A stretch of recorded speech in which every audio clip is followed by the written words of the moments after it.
लाहौर का रुख करेंगे। अपने नाज़रीन को बताएं कि रात गए होने वाली बारिश से कई शाहराहों पर पानी जमा हो गया है। लिबर्टी चौक से कज़ाफी स्टेडियम को मिलाने वाली शाहराह पर भी पानी इस वक्त जमा है, जिससे शहरियों को शदीद मुश्किलात का सामना करना पड़ रहा है। इसी पर बात करेंगे। डॉन न्यूज़ के नुमाइंदे नौमान लियाकत हमारे साथ मौजूद हैं। नौमान, बताएगा कितनी बारिश हुई है और शहर में, और पानी को निकालने के लिए कोई इक़दाम क्यों नहीं किए गए?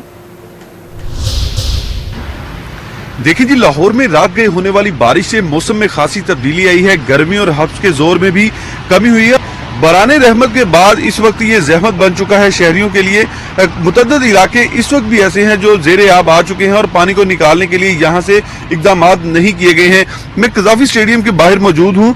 आप देख सकते हैं कि ये मेन शाहराह है कज़ाफी स्टेडियम और फिरोजपुर रोड को जाने के लिए।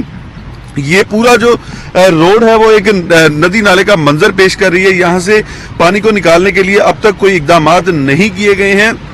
वसा हुकाम की जानिब से ये कहा गया है कि तो क्लियर कर दिए गए हैं, लेकिन अभी भी बहुत से इलाकों में बारिशी पानी मौजूद है जिसको निकालने के लिए कोई इक़दाम नहीं किए गए, जिसकी वजह से शहरियों को काफ़ी परेशानी का सामना करना पड़ा है। क्योंकि ये मेन शाहराह है जो लिबर्टी को और फिरोजपुर रोड को मिलाती है, लेकिन अब तक ना तो यहाँ पर वासा को कोई अहलकार पहुँचा है और ना ही यहाँ से पानी को निकालने के लिए ताहाल कोई इक़दाम किए जा सके हैं। जी।